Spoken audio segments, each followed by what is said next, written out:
Hello guys, welcome to fuse PCS. और आज हम लोग आज का करंट अफेयर पढ़ने जा रहे हैं। चलिए पहले क्वेश्चन से स्टार्ट करते हैं और डिस्क्रिप्शन के साथ हम लोग पढ़ेंगे। तो उम्मीद है आप लोग को पढ़ने में मज़ा आएगा।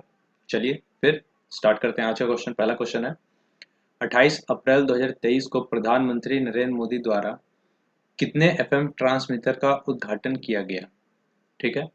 ऑप्शन है 83, 111, 112, 91। ठीक है। इसका सही आंसर होगा 91।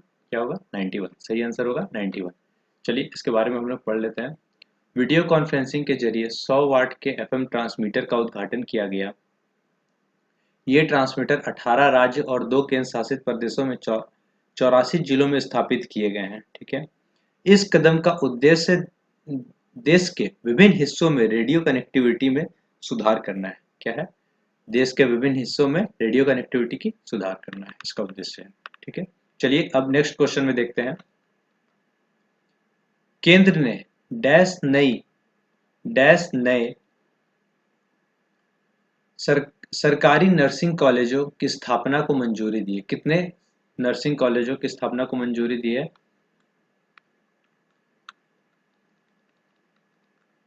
चलिए ऑप्शन है 158, 154, 157 और 152। तो इसका सही आंसर होगा 157। क्या होगा? 157, 157। ठीक है। चलिए इसके बारे में देख लेते हैं।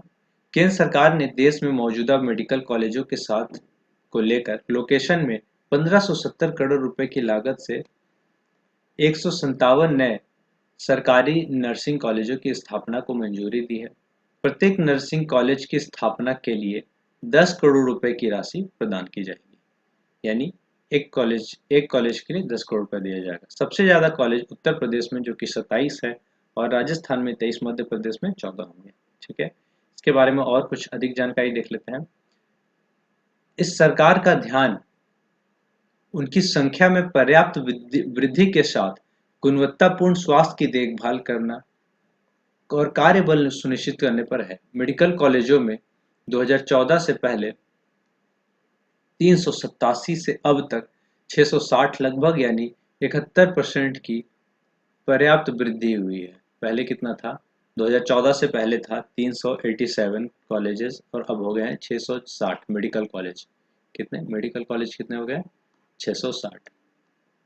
चलिए नेक्स्ट क्वेश्चन देखते हैं।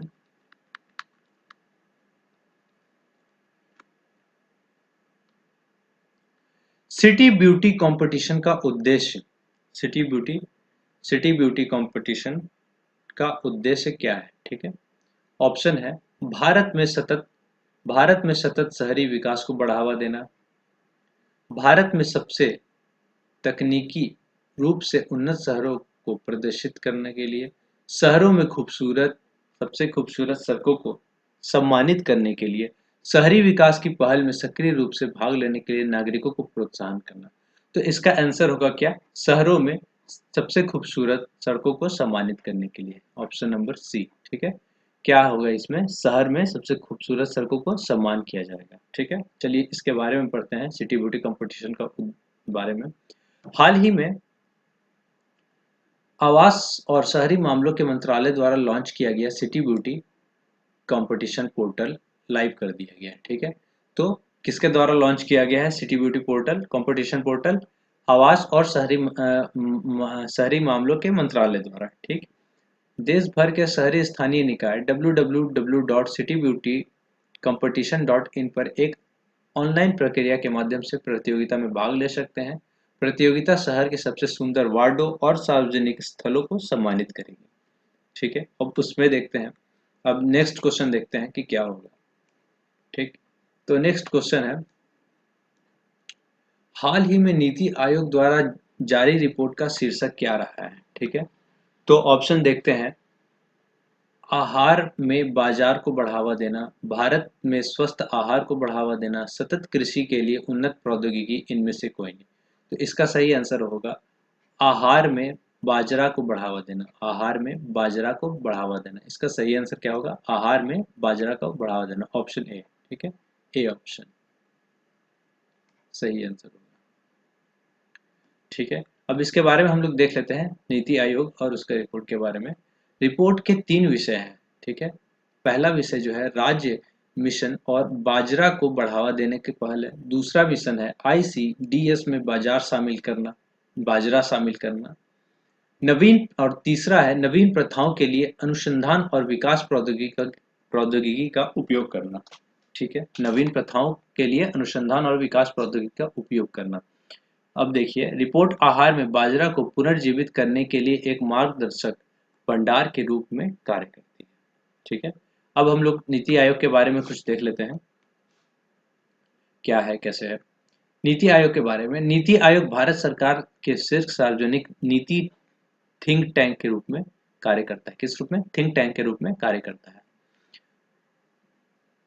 और आर्थिक विकास को उत्प्रेरित करने वाली नोडल एजेंसी के रूप में कार्य करता है। नीचे का उपयोग करके आर्थिक नीति निर्माण प्रक्रिया में भारत की राज्य सरकारों में बॉटम अप दृष्टिकोण की भागीदारी के माध्यम से सहकारी संघवाद को बढ़ावा देना है। ठीक है, बढ़ावा देता है। अब देखिए, नीति आयोग का गठन कब हुआ? 1 जनवरी 2015 में। किसको खत्म करके? योजना आयोग को खत्म करके। गठन इसका कब हुआ? 1 जनवरी 2015 में। किसको खत्म किया है? योजना आयोग को गठन खत्म करके किया है। योजना आयोग के बदले आया है, ये के बदले। चलिए, इसका मुख्यालय कहाँ है? इसका मुख्यालय न्यू दिल्ली है। कहाँ है? नई दिल्ली। और इसके अध्यक्ष कौन होंगे? हमेशा प्रधानमंत्री। नरेंद्र मोदी नहीं होंगे। अभी नरेंद्र मोदी हैं प्रधानमंत्री, इसलिए वो है, लेकिन अध्यक्ष हमेशा कब जब भी होंगे तो कौन होंगे? प्रधानमंत्री होंगे। चलिए नेक्स्ट देखते हैं, इनमें से किस संस्थान ने सोलर डेकाथलॉन में दूसरा स्थान प्राप्त किया है? ठीक है, तो इसका आंसर क्या होगा? पहले ऑप्शन देख लेते हैं, IIT Bombay, IIT Delhi, IIT Madras और IIT इंदौर। इसका सही आंसर होगा क्या? IIT बॉम्बे। क्या होगा सही आंसर? IIT बॉम्बे। ठीक है, चलिए अब देख लेते हैं IIT बॉम्बे के बारे में। IIT बॉम्बे के शून्य ने सोलर डेकाथलॉन में हासिल किया दूसरा स्थान। ठीक है, उसके बारे में और देखते हैं। IIT बॉम्बे की शून्य अपने यंग एस्पिरेंट्स द्वारा शहरीकरण राष्ट्र के लिए सतत आवास टीम ने अमेरिका में सोलर डेकाथलॉन बिल्ड चैलेंज में दूसरा स्थान हासिल किया है। उन्होंने मुंबई की गर्म और आर्द्र जलवायु में वायु की गुणवत्ता की चुनौतियों का समाधान करने के लिए के लिए डिजाइन किए गए अपने अभिनव शून्य ऊर्जा हाउस, क्या? शून्य ऊर्जा हाउस, शून्य ऊर्जा हाउस के लिए पुरस्कार जीता है। किसके लिए पुरस्कार जीता है? तो शून्य ऊर्जा हाउस, शून्य ऊर्जा हाउस।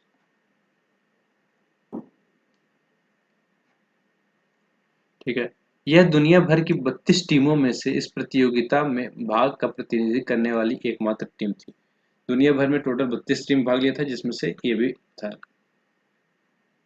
और देखते हैं इसके बारे में। शून्य एक अस्थायी भविष्य के निर्माण का काम कर रहे IIT बॉम्बे के छात्र संचालित तकनीकी टीम है। टीम द्वारा विकसित घरों में उन्नत इन हाउस ऑटोमेशन सिस्टम के साथ 14 kilowatt solar solar PV plant automation system विशेष रूप से तटीय क्षेत्रों की जलवायु परिस्थितियों के लिए डिजाइन किए गए इन हाउस विकसित डी ह्यूमिडिफायर सिस्टम को नियंत्रित करता है। ठीक है, यह घर अपने जल दक्षता, जुड़नार पुनर्चक्रण प्रणाली और वर्षा जल संचयन प्रणाली के साथ नियमित घर की तुलना में लगभग 80% कम पानी की खपत करता है। ये बहुत अच्छी बात है। चलिए नेक्स्ट देखते हैं क्वेश्चन। नेक्स्ट क्वेश्चन देखते हैं अब हम लोग, इनमें से किस देश के साथ संयुक्त अरब अमीरात ने CAPA को अंतिम रूप दिया है? ठीक है, कौन दिया है? तो वो होगा कंबोडिया। सही आंसर होगा कंबोडिया, कंबोडिया। ठीक है, चलिए अब हम लोग कंबोडिया के बारे में थोड़ा जान लेते हैं और CAPA के बारे में भी थोड़ा हम लोग जान लेते हैं क्या है नहीं है। संयुक्त अरब अमीरात और कंबोडिया साम्राज्य ने व्यापक आर्थिक साझेदारी समझौता की शर्तों को अंतिम रूप दे दिया है। संयुक्त अरब अमीरात ने भारत और इजरायल भारत और इजराइल, इंडोनेशिया और तुर्की के साथ सीएपी पे हस्ताक्षर किया है। देखिए, अब संयुक्त अरब अमीरात के बारे में जानते हैं। इसकी राजधानी अबू धाबी है। इसका मुद्रा जो है दिरहम है। और कंबोडिया के बारे में जानते हैं। इसका राजधानी जो है नोम पे है। ठीक है। अब नेक्स्ट क्वेश्चन पे हम लोग आते हैं। नेक्स्ट क्वेश्चन है, 1 जुलाई 2023 से प्रभावी एम्बेसी REIT रीड के सीईओ के रूप में किसे नियुक्त किया गया है। ठीक है। तो इसका ऑप्शन है विकास खरलोया, अरविंद मैया, प्रवीर सिन्हा, इनमें से कोई नहीं। तो इसका आंसर होगा, इसको याद करने का सबसे बढ़िया तरीका है अरविंद भैया से याद कर लीजिए। क्या है? अरविंद मैया नहीं, अरविंद भैया इसका सही आंसर है। इसको अरविंद भैया से याद कर लीजिए। REIT रीड के सीईओ कौन है? अरविंद भैया। कौन है? अरविंद भैया। चलिए आगे देखते हैं इसके बारे में। एम्बेसी ने REIT बेंगलुरु, मुंबई, पुणे और राष्ट्रीय राजधानी क्षेत्र NCR भारत के सबसे अच्छा प्रदर्शन करने वाला कार्यालय बाजारों में कार्यालय पार्कों और 4 सिटी सेंटर कार्यालय भवनों जैसे 8 बुनियादी ढांचे के 45 मिलियन वर्ग foot 45 million square feet portfolio का मालिक है और इसका संचालन करता है। इसका मुख्यालय कहाँ है? बेंगलुरु। और स्थापित कब हुआ था? 2017 में। चलिए अब नेक्स्ट क्वेश्चन हम लोग देखते हैं। नेक्स्ट क्वेश्चन देखते हैं। फ्लाइट लेफ्टिनेंट शिवांगी सिंह ने डैश में बहुराष्ट्रीय अभ्यास ओरियन में, किसमें? ओरियन में भाग लेने वाली भारतीय वायुसेना का एक टुकड़ी का हिस्सा है। तो इसका क्या आंसर होगा? इसका ऑप्शन पहले देख लेते हैं। फ्रांस, रूस, संयुक्त राज्य अमेरिका और जापान। तो इसका आंसर क्या होगा? फ्रांस। क्या होगा आंसर? फ्रांस। ठीक है। तो फ्लाइट लेफ्टिनेंट शिवांगी सिंह ने फ्रांस में बहुराष्ट्रीय अभ्यास ओरियन जो हुआ था उसमें वो भाग ली है। चलिए इसके बारे में हम लोग देख लेते हैं। भारत की महिला राफेल फ्रांस वॉर गेम में वायुसेना की टीम का हिस्सा बनी है। राफेल फाइटर जेट उड़ाने वाली भारतीय वायुसेना की पहली महिला पायलट शिवांगी सिंह है। महिला फ्लाइट लेफ्टिनेंट शिवांगी सिंह ने फ्रांस में बहुराष्ट्रीय अभ्यास ओरियन में भाग लिया और भारतीय वायुसेना दल का हिस्सा रही। भारत ने पहली बार राफेल जेट को देश से बाहर भेजा। राफेल जो जेट विमान था पहली बार भारत से बाहर गया। आईएएफ ने जनवरी 2023 में पहली बार एक महिला लड़ाकू पायलट को अंतर्राष्ट्रीय अभ्यास के लिए भेजा गया। आईएएफ ने पहली बार ऐसा हुआ है जब आईएएफ जो संस्था है वो है सो अंतर्राष्ट्रीय अभ्यास के लिए महिला पायलट को भेजा, यानी शिवांगी सिंह को पहली बार भेजा है।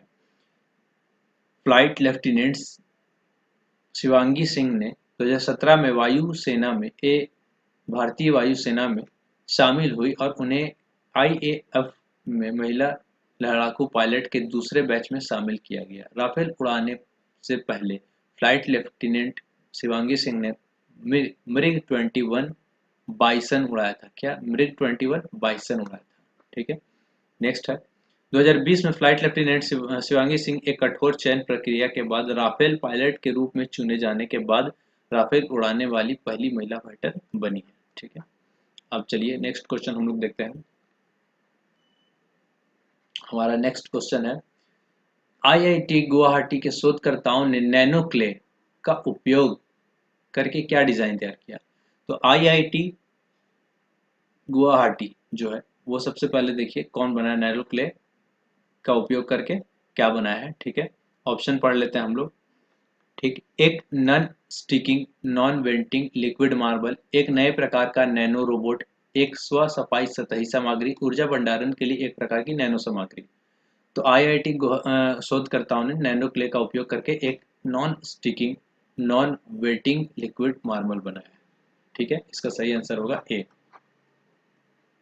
एक non sticking non waiting liquid marble IIT Guwahati वालों ने किससे? नैनो क्ले के माध्यम से बनाया। अब हम लोग इसके बारे में देखते हैं। आईआईटी के शोधकर्ताओं की एक टीम ने एक नॉन स्टिकिंग और नॉन वेंटिंग लिक्विड मार्बल तैयार की है जो पानी में तैरता है और एक प्रमुख क्रमादेशित समय में अपनी सामग्री को रिलीज करता है। शोध को प्रतिष्ठित जर्नल एडवांस्ड फंक्शन मटेरियल्स में प्रकाशित किया गया है। शोधकर्ताओं ने नैनो क्ले का उपयोग कर तरल मार्बल को विकसित किया है जिसे दवा वितरण और कैस्केड रासायनिक प्रतिक्रियाओं के लिए पूर्व क्रमादेशित किया जा सकता है। इसके बारे में और है कुछ इन्फॉर्मेशन, वो देख लेते हैं। आईआईटी गुवाहाटी की टीम ने दवाओं को नियंत्रित रिलीज और प्रोग्राम्ड केमिकल रिएक्शन के लिए लिक्विड मार्बल अप्रोच का इस्तेमाल भी किया है। टीम ने लिक्विड मार्बल्स को time bomb type release effect और एक सहज रासायनिक प्रतिक्रिया करने के लिए इंजीनियर किया है, मतलब तैयार किया है। चलिए नेक्स्ट देखते हैं। नैनोक्ले मार्बल मार्बल्स नैनोक्ले के खोल से बने होते हैं जो तरलता को धारण करता है, यानी कि तरलता को ये धारण करता है। चलिए नेक्स्ट क्वेश्चन देखते हैं अब फिर से हम लोग। भारत यूके विज्ञान और नवाचार परिषद की बैठक के दौरान संयुक्त अनुसंधान एवं विकास परियोजनाओं के लिए किन क्षेत्रों की पहचान की गई है? ठीक है, इसका ऑप्शन हम लोग देख लेते हैं। ऑप्शन है अक्षय ऊर्जा और जलवायु परिवर्तन, खेती की पशु रोग स्वास्थ्य और ठोस पृथ्वी के खतरे, ठीक, साइबर सुरक्षा और कृत्रिम बुद्धि, कृषि और खाद्य उत्पादन। तो इसमें किस बोलता है कि किसका पहचान किया गया है, किस क्षेत्र का पहचान किया गया है? तो ऑप्शन इसका सही आंसर होगा खेती की खेती की गई पशु रोग और स्वास्थ्य और ठोस पृथ्वी के खतरे। सही आंसर होगा इसका बी। ठीक है, सही आंसर क्या होगा? B option. चलिए इसके बारे में हम लोग पढ़ लेते हैं आगे। Bharat UK net zero innovation virtual centre बनाएंगे। भारत और यूके संयुक्त रूप से Bharat UK net zero innovation virtual centre स्थापित करने के लिए तैयार है। यह घोषणा भारत यूके विज्ञान और नवाचार परिषद की बैठक के दौरान की गई थी। बैठक के दौरान नेताओं ने कृषि, पशु रोग, स्वास्थ्य और ठोस पृथ्वी खतरों जैसे क्षेत्रों में नई संयुक्त अनुसंधान एवं विकास परियोजनाओं का आह्वान किया। इसी के साथ आज का करंट अफेयर समाप्त होता है। कैसा लगा आप लोग को जरूर बताइएगा और मेरे चैनल को सब्सक्राइब कर दीजिएगा, अपने दोस्तों लोग के साथ शेयर कर दीजिएगा। ठीक है, जय हिंद दोस्तों, जय भारत।